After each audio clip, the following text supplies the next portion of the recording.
Paper leak पर अब तक की सबसे बड़ी खबर, देश में एंटी पेपर लीक कानून लागू हो गया है। कल रात सरकार ने अधिसूचना जारी की है और पेपर लीक करने पर 10 साल तक के सजा का प्रावधान रखा गया है। इसके साथ साथ 1 करोड़ रुपए के जुर्माने का भी प्रावधान इस नए कानून में है।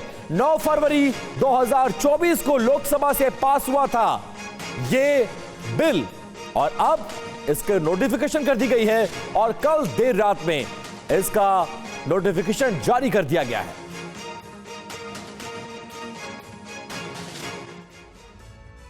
और अब आपको समझाते हैं कि आखिरकार इस कानून को लाने की आखिरकार जरूरत क्यों पड़ी, इसका परीक्षाओं पर क्या असर पड़ेगा। डिटेल्स के साथ बिग वॉल पर कुछ हमारे साथ डिटेल्स आ गई है। एंटी पेपर लीक कानून की जो बड़ी बातें हैं वो फटाफट जान लीजिए। पेपर लीक पर नकेल के लिए सरकार का अब तक का सबसे बड़ा कदम है। कानून का जो नाम है वो लोक परीक्षा कानून 2024 रखा गया है और यह कानून जो है वो सभी पब्लिक परीक्षाओं पर लागू होगा। कानून के दायरे में सभी यूपीएससी और एसएससी परीक्षा भी आएंगे। इसके साथ साथ बैंकिंग, जेईई, नेट, सीयूईटी परीक्षा भी इसके दायरे में आएगी। साथ साथ केंद्र के मंत्रालयों की भर्ती परीक्षाएं भी इसके दायरे में अब आ जाएंगी। जो नया कानून जिसका नोटिफिकेशन बीती रात जारी किया गया है। और नीट परीक्षा के बाद से एग्जाम के सिस्टम को लेकर सवाल ही सवाल उठ रहे हैं। एक के बाद एक परीक्षा रद्द हो रही है। पहले यूजीसी नेट, फिर सीएसआईआर यूजीसी नेट की परीक्षा स्थगित हो गई। बिहार टीईटी की परीक्षा भी स्थगित हो गई। हालांकि पेपर लीक रोकने के लिए केंद्र सरकार ने सख्त कानून लागू कर दिया है। इस सबके बीच एनटीए पर सबसे बड़ा सवाल उठ रहा है। एनटीए को लेकर कई सारे सवाल उठाए भी जा रहे हैं।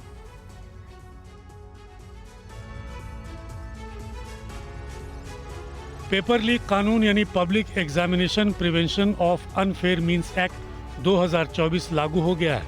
केंद्र सरकार ने कल इसकी अधिसूचना जारी कर दी है।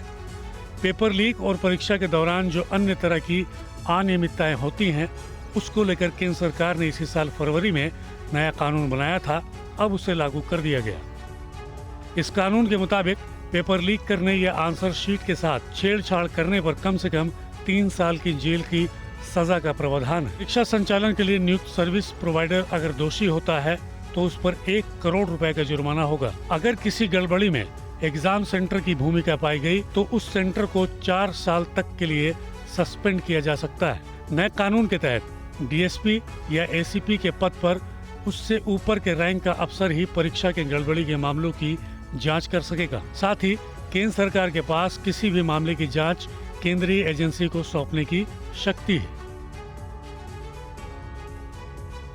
और एनटीए ने एक और परीक्षा को स्थगित कर दिया गया है। सीएसआईआर यूजीसी नेट की परीक्षा को फिलहाल स्थगित कर दिया गया है। 25 से 27 जून के बीच होने वाली थी ये परीक्षा और परीक्षा स्थगित की वजह संसाधनों की कमी को बताया गया है। जल्द ही परीक्षा की नई तारीखों का सरकार ऐलान करेगी। नीट पेपर विवाद के बीच 48 घंटे के अंदर 2 बड़े फैसले हुए हैं। कल सीएसआईआर यूजीसी नेट की परीक्षा स्थगित कर दी गई।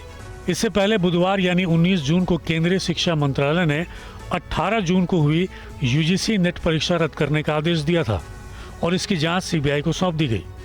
ये परीक्षा भी एनटीए कराती है और इसका आयोजन 25 से 27 जून के बीच होने वाला था। परीक्षा स्थगित करने की वजह संसाधनों की कमी बताई गई है। एनटीए ने बताया है कि लॉजिस्टिक कारणों से परीक्षा स्थगित की जा रही है और नई तारीख के बारे में जल्द ही वेबसाइट पर ऐलान किया जाएगा। परीक्षा स्थगित होने पर कांग्रेस महासचिव जयराम रमेश ने सोशल मीडिया प्लेटफॉर्म पर पोस्ट किया। एक और एनटीए परीक्षा स्थगित। इस बार ये सीएसआईआर यूजीसी नेट है। जाहिर है एनटीए युवाओं के लिए नरेंद्र मोदी की ट्रॉमा एजेंसी बन गई है। सीएसआईआर यूजीसी नेट परीक्षा 5 विषयों में साल में 2 बार जून और दिसंबर में आयोजित की जाती है। और बिहार में टीईटी की परीक्षा स्थगित। 26 से 28 जून को होनी थी टीईटी परीक्षा। एक दिन में 2 परीक्षा होने के चलते ये फैसला लिया गया। 28 और 29 जून को हेड टीचर भर्ती परीक्षा भी होगी। नीट यूजीसी नेट की परीक्षा रद्द होने के बाद बिहार में 26 जून से 28 जून के बीच आयोजित होने वाली बिहार टीईटी परीक्षा को भी रद्द कर दिया गया है। बिहार विद्यालय परीक्षा समिति ने बताया कि एक ही दिन 2 एग्जाम पढ़ने के कारण ये फैसला लिया गया। दरअसल 28 और 29 जून को बिहार लोक सेवा आयोग की ओर से हेडमास्टर के पदों पर नियुक्ति के लिए भी परीक्षा होनी है। इसी कारण बिहार में सक्षमता परीक्षा को स्थगित कर दिया गया। जानकारी के मुताबिक अगले 2 दिनों के अंदर नई टीईटी परीक्षा की नई तारीख का ऐलान कर दिया जाएगा। शिक्षक संगठनों ने टीईटी और हेडमास्टर के पदों के लिए होने वाली परीक्षाओं की तारीख टकराने की वजह से बिहार विद्यालय परीक्षा समिति से टीईटी की परीक्षा स्थगित करने की मांग की थी। टीईटी यानी टीचर एलिजिबिलिटी टेस्ट, जो कि सरकारी टीचर बनने के लिए क्वालिफाइंग एग्जाम है। ये एग्जाम हर राज्य के अलग होता है। बिहार में प्राथमिक, माध्यमिक और उच्चतर माध्यमिक विद्यालय में शिक्षक अभ्यर्थियों के लिए सक्षमता परीक्षा आयोजित की जाती है। और आपको सीधे लिए चलते हैं राष्ट्रपति भवन, जहां पर बांग्लादेश की प्रधानमंत्री शेख हसीना पहुंची हैं और उनका स्वागत किया जा रहा है।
ये औपचारिक स्वागत बांग्लादेश की प्रधानमंत्री शेख हसीना, जो कि बीती शाम भारत के दौरे पर पहुंची हैं। मोदी 3.0 सरकार के गठन, शपथ ग्रहण के बाद किसी राष्ट्राध्यक्ष का यह पहला भारत दौरा है। बांग्लादेश भारत का महत्वपूर्ण साझेदार पड़ोसी मुल्क है और बांग्लादेश से भारत के रिश्ते बहुत अच्छे हैं।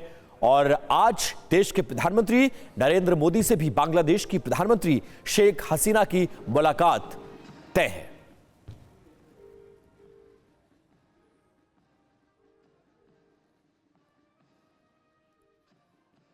तो इस वक्त ये राष्ट्रपति भवन की तस्वीरें, गार्ड ऑफ ऑनर दिया जा रहा है शेख हसीना को।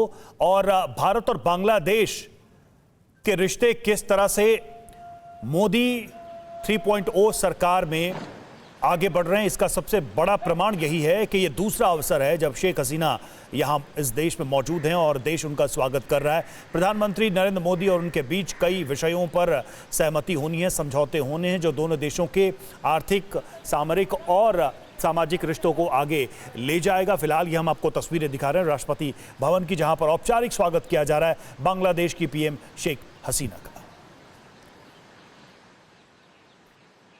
और 9 जून को जो शपथ ग्रहण समारोह था, उसमें भी बतौर अतिथि बांग्लादेश की प्रधानमंत्री को बुलाया गया था और वो भी इस पे शरीक हुई थी। इसके साथ साथ G20 की अगुवाई कर रहा था भारत। उस दौरान जिन 9 अतिथि देशों को भारत बुलाया गया था, उसमें एक बांग्लादेश भी शामिल था। और इस वक्त फोन लाइन पर हमारे साथ हमारे संवाददाता सुमित चौधरी जुड़ गए। सुमित, मोदी 3.0 के गठन के बाद, शपथ ग्रहण के बाद ये पहला किसी राष्ट्राध्यक्ष का दौरा है और जिनका ये औपचारिक स्वागत किया जा रहा है। कितना महत्वपूर्ण है ये दौरा? कल देश के विदेश मंत्री से उनकी मुलाकात हुई थी, आज राष्ट्रपति भवन में उनका औपचारिक स्वागत, और आज देर शाम संभावना यह है कि देश के प्रधानमंत्री नरेंद्र मोदी से उनकी मुलाकात भी होगी। निश्चित तौर पर पहला दौरा और खासतौर पर 2 दिन के इस दौरे के अंदर न सिर्फ वो प्रधानमंत्री मोदी से आज मिलेंगी, कल वो जयशंकर से भी मुलाकात की। और भारत, और अगर आप जब बात करते हैं कि बांग्लादेश की, तो एक पुराना नाता है, इसके अस्तित्व में आने से लेकर और लगातार इन सारी चीजों के ऊपर बात होगी। लेकिन एक सबसे इम्पोर्टेंट बात जो मैं आपको बताऊं विपिन, वो ये है कि दोनों की आपसी, आप कह सकते हैं कि पार्टनरशिप कैसे बढ़ेगी, कैसे दोनों देश आगे बढ़ सकते हैं, इसको लेकर सबसे ज्यादा इन्वॉल्वमेंट को लेकर बातचीत होगी। और ये भी कि आखिरकार भारत आर्थिक रूप से भी और कई और स्ट्रेटेजिक मूव से भी बांग्लादेश के साथ कैसे खड़ा हो सकता है। इससे इस समय निश्चित तौर पर जिस तरीके से जो चीजें चल रही हैं चीन को लेकर भी या दूसरी चीजों को लेकर भी, उसको लेकर भी दोनों देशों के बीच में बातचीत होगी।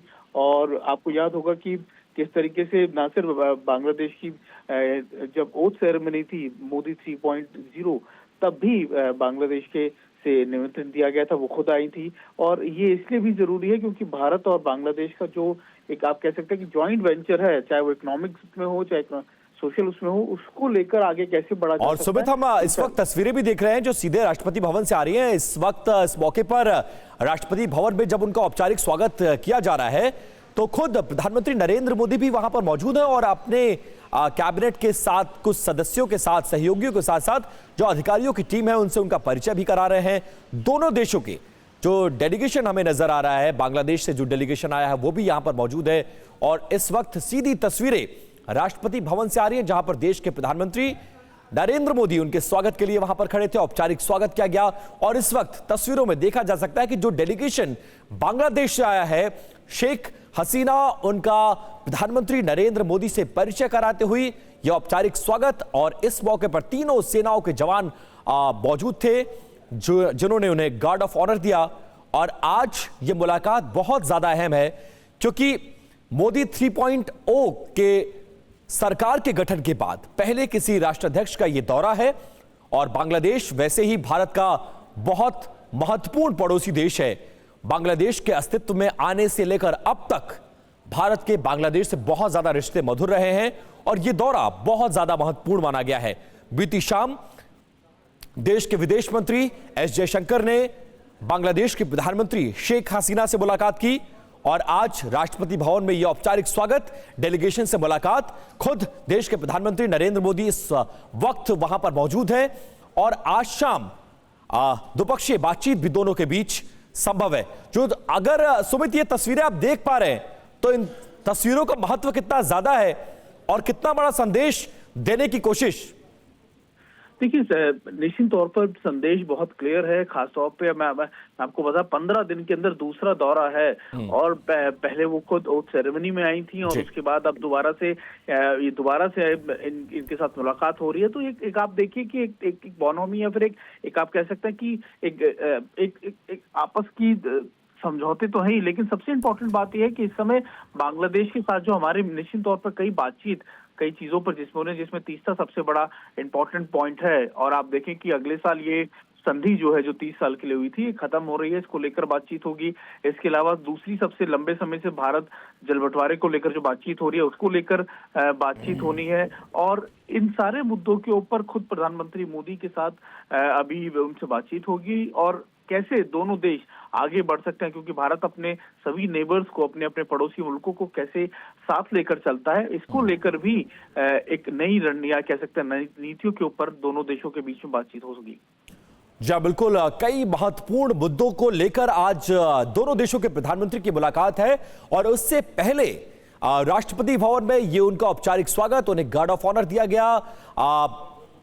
सरकार के कई मंत्री और देश के प्रधानमंत्री इस मौके पर उनका स्वागत करते हुए नजर आए। ये तमाम तस्वीरें सीधे राष्ट्रपति भवन से आ रही थी।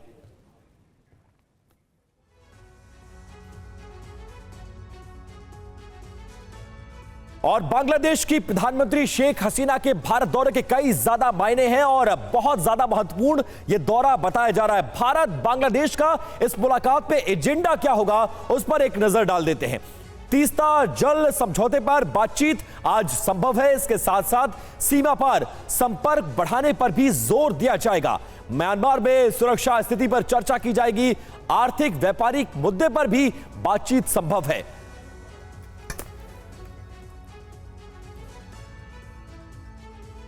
और चीन के राजदूत शू फ्योंग ने कल नई दिल्ली में लेफ्ट के नेताओं से मुलाकात की। चीनी राजदूत ने पिछले महीने से अपना पदभार संभाला है।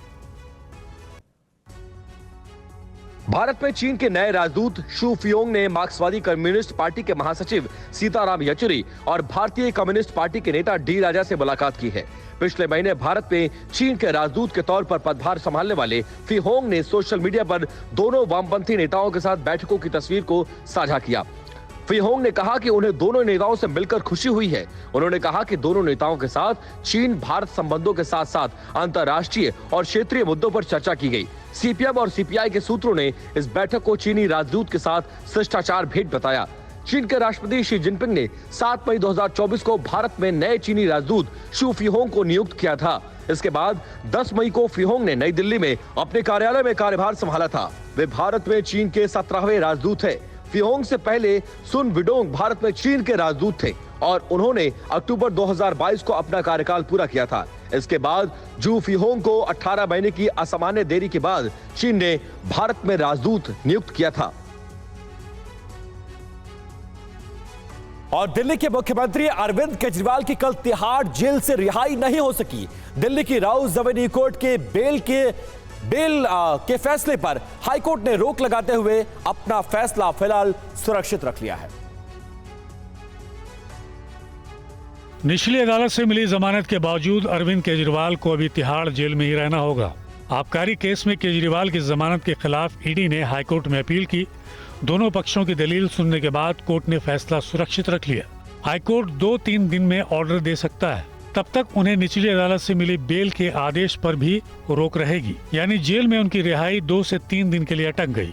वो स्टे एप्लीकेशन की सुनवाई आज हो गई है, कोर्ट ने स्टे दिया है और उसके जजमेंट जो है 2-4 दिन में आ जाएगा। जो मेन आपने बेल को कैंसिल करने के लिए किया था उस पर भी सिर्फ नोटिस हुआ है सर? उसमें नोटिस हुआ है, उसकी सुनवाई बाद में होगी। कुल मिला के इनकी इंटेंशन ये है कि किसी भी तरीके से आम आदमी पार्टी के लीडर्स जो जेल में हैं वो जेल में रहें, बाहर ना आए, ट्रायल शुरू ना हो।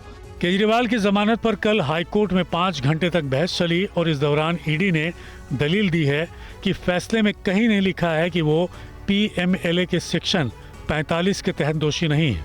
बिना निर्दोष दोषी हुए उन्हें बेल नहीं मिल सकती। सुप्रीम कोर्ट में इन्होंने बेल पर एक्सटेंशन मांगा लेकिन नहीं मिला।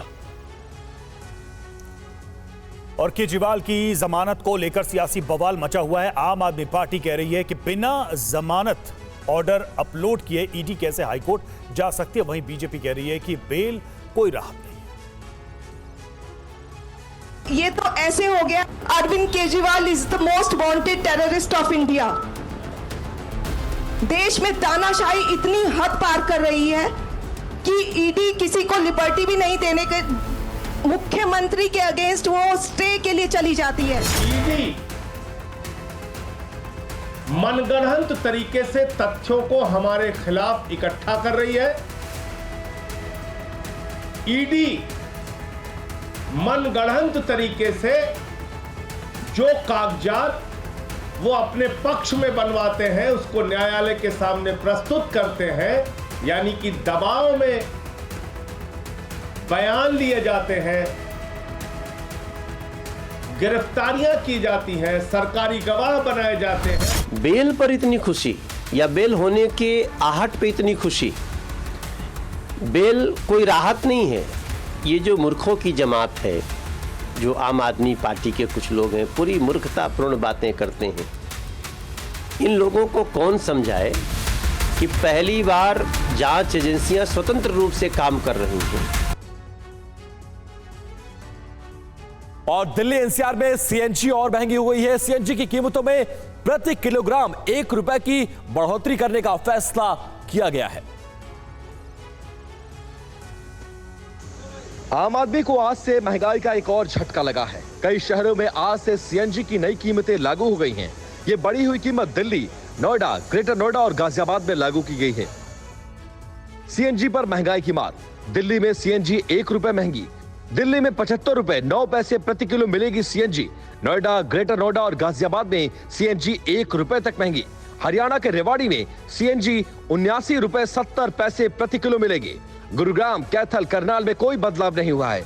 मेरठ, मुजफ्फरनगर और शामली में अब 80 रुपए 8 पैसे प्रति किलोग्राम सीएनजी मिलेगी। हालांकि इस साल मार्च में सीएनजी के दाम में 2.5 रुपए की कटौती की गई थी। उत्तर प्रदेश में इसी महीने लखनऊ, उन्नाव, आगरा और अयोध्या में सीएनजी की कीमतों में बढ़ोतरी का निर्णय लिया गया था। अब यहाँ सीएनजी 94 रुपए प्रति किलोग्राम मिल रही है। इससे पहले लखनऊ, आगरा, उन्नाव में सीएनजी की कीमत 92 रुपए 25 पैसे और अयोध्या में 92 रुपए 35 पैसे प्रति किलोग्राम मिल रही थी।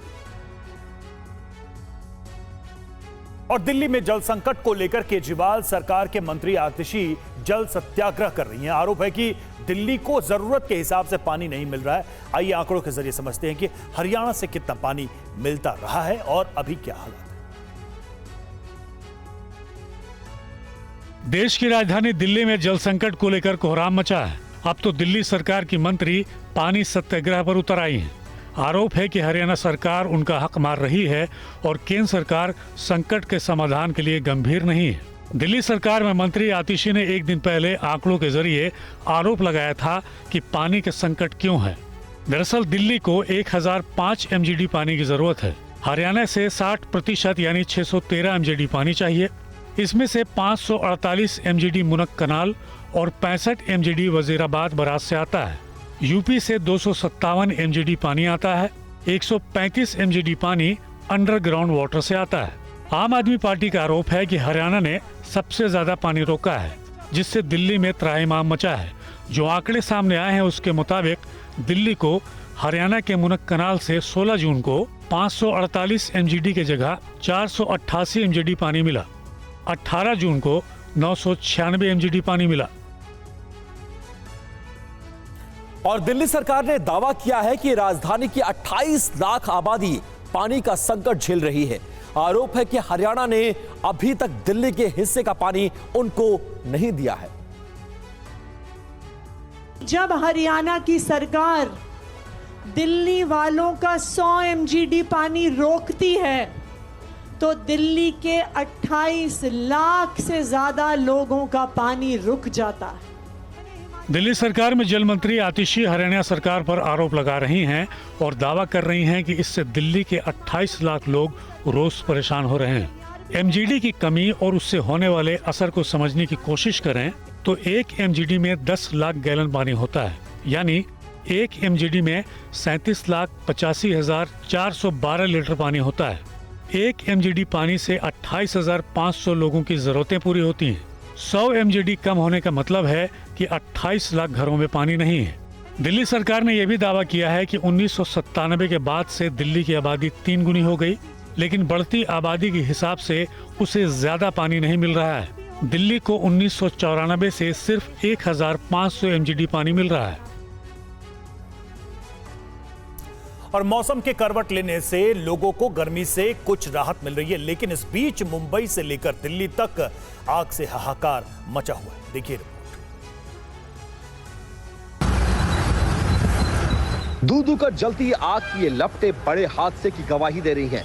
आग के तांडव की यह तस्वीर नवी मुंबई के तलोजा की है, जहां स्क्रैप के गोडाउन में आग लग गई। देखते ही देखते आग अपना दायरा बढ़ाती रही। दूर से देखने पर ऐसा लग रहा था मानो एक पूरा इलाका आग के घेरे में आ गया हो। आग इतनी भयानक थी कि जिसे बुझाने के लिए दमकल की कई गाड़ियों की मदद लेनी पड़ी। घंटों की कड़ी मशक्कत के बाद आग पर काबू पाया जा सका। आग से मची तबाही की दूसरी तस्वीर दिल्ली के नीलोठी गांव की है, जहां एक फैक्ट्री में आग लग गई। आग इतनी भीषण थी कि काफी दूर तक उसकी लपटें दिखाई दे रही थीं। पश्चिमी दिल्ली के इस गांव में आग लगने से हड़कंप मच गया। आग लगने की घटना के बाद आसपास के इलाके को खाली कराया गया। आग पर काबू पाने के लिए मौके पर दमकल की 28 गाड़ियों को भेजा गया। दमकल कर्मियों ने घंटों की कड़ी मशक्कत के बाद आग पर काबू पाया। हालांकि हादसे में किसी के हताहत होने की खबर नहीं है। फिलहाल आग क्यों लगी, इस बात का खुलासा नहीं हुआ है। और उत्तर प्रदेश की फिरोजाबाद जेल में बंद कैदी की मौत पर जबरदस्त हंगामा हो गया। लोगों ने पथराव और आगजनी की। हालात पर काबू पाने के लिए पुलिस को हवाई फायरिंग तक करनी पड़ी। रिपोर्ट देखिए। आगजनी हुई, पत्थरबाजी हुई, उपद्रवी आगे आगे भागते रहे, पुलिस पीछे पीछे दौड़ती रही।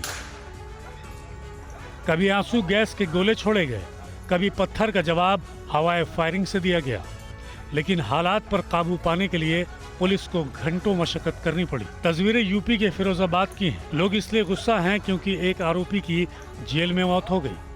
20 जून की रात में आकाश की जिला कारागार में तबीयत बिगड़ी। पहले जेल में इलाज हुआ, लेकिन हालात बिगड़ने के बाद जिला अस्पताल लाया गया, जहां इलाज के दौरान उसकी मौत हो गई। पोस्टमार्टम के बाद जब परिजनों को शव सौंपा गया तो स्थानीय लोग शव लेकर हिमावपुर चौराहे पर पहुंच गए। वहां जाम लगाया, उसके बाद पथराव और आगजनी शुरू कर दी। यहाँ पे कुछ अराजक तत्व थे जिनके द्वारा कानून को अपने हाथ में लेने का प्रयास किया गया, उनसे भली भांति पुलिस ने डील किया यहाँ पे। और बड़ी खबर, गुरुग्राम में फैक्ट्री का बॉयलर फटने से एक बड़ा हादसा हो गया। हादसे में 3 लोगों की मौत हो गई, जबकि कई लोग घायल बताए गए हैं। ब्लास्ट से आसपास के मकान तक क्षतिग्रस्त हो गए हैं। बॉयलर ब्लास्ट का ये सीसीटीवी वीडियो भी सामने आया है और इस बॉयलर ब्लास्ट के बाद फैक्ट्री में भीषण आग भी लगी।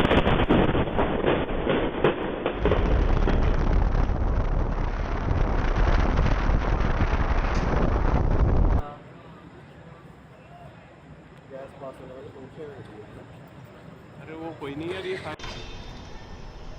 और देखिए 2 तस्वीरें उसी फैक्ट्री की जहां पर ये बॉयलर फटा है। पहली सीसीटीवी तस्वीर है जब ये ब्लास्ट होता है, कैसे पूरा इलाका थर्रा उठता है और सीसीटीवी में वो कैद भी होता है। और ब्लास्ट के बाद उस फैक्ट्री में कैसे भीषण आग लग जाती है। दूर से हाईवे पर गुजरने वाले लोगों ने इसका वीडियो भी अपने मोबाइल में बनाया।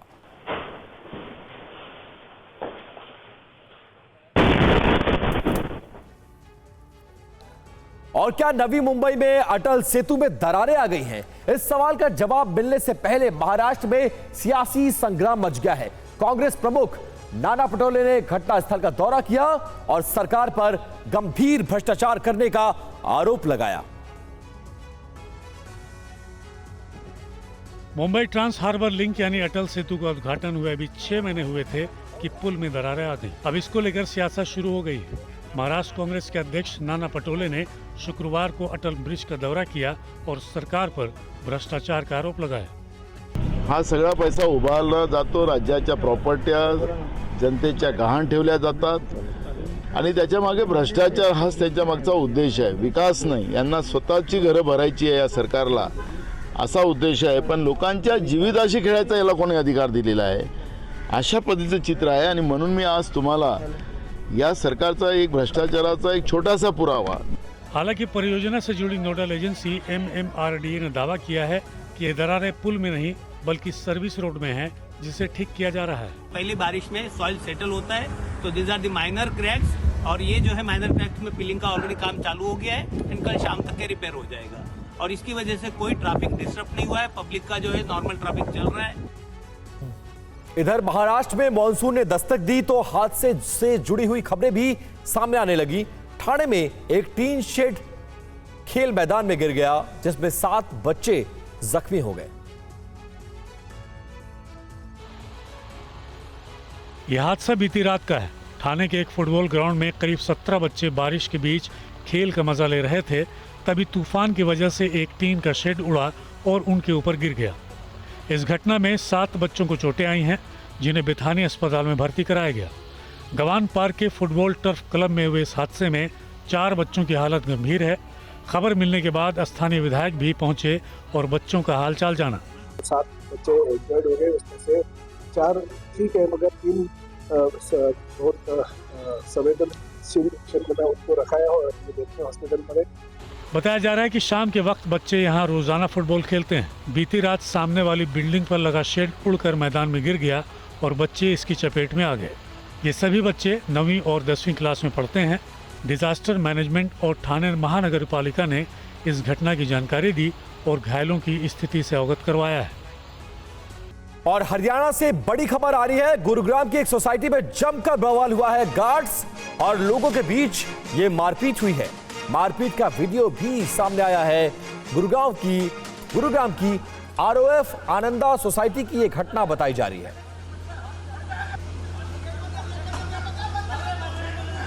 और ये तस्वीरें आप देख सकते हैं कि कैसे गार्ड्स और कुछ लोगों के बीच मारपीट का ये मामला सामने आया है। शुरुआती जांच में ये बताया जा रहा है कि कुछ लोग सोसाइटी के अंदर आकर शराब पी रहे थे, जिसका गार्ड्स ने विरोध किया। उसके बाद उन लोगों ने गार्ड्स के साथ मारपीट करनी शुरू कर दी।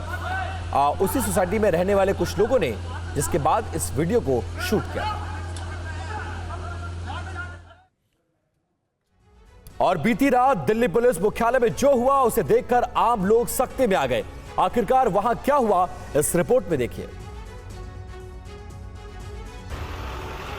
सुरक्षा के लिहाज से बेहद संवेदनशील देश की राजधानी दिल्ली में बीती रात जो नज़ारा दिखा वो आम आदमी को जरूर हैरान करने वाला रहा होगा।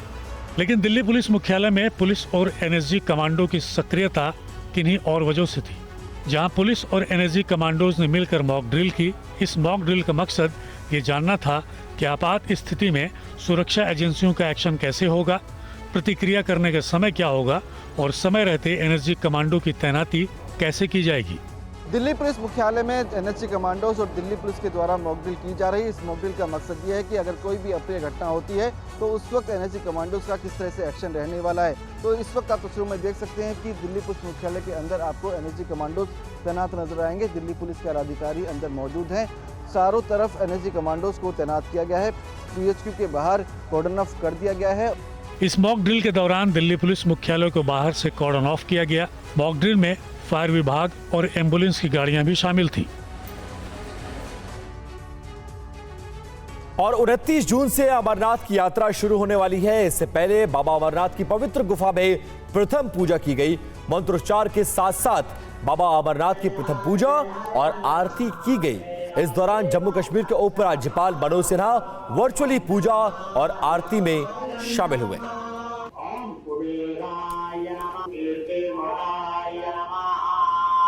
भगवान शेषनाग जी का ध्यान करें। ओम शेषनागाय नमः। अपने हाथ में करें। ओम ध्याये नित्यामहेश शंकर देकर। और नासा के अंतरिक्ष वैज्ञानिक सुनीता विलियम्स और बुच विल्मोर अंतरिक्ष में फंस गए हैं। उनका स्पेस क्राफ्ट बोइंग स्टारलाइनर का इंजन गड़बड़ी की वजह से बंद हो गया है। एक्सपर्ट्स स्पेस एयरक्राफ्ट को ठीक करने की कोशिश में जुटे हैं। उम्मीद है कि जल्द इंजन को ठीक किया जाएगा, लेकिन स्पेस क्राफ्ट से जुड़े कई सवाल अब उठने शुरू हो गए।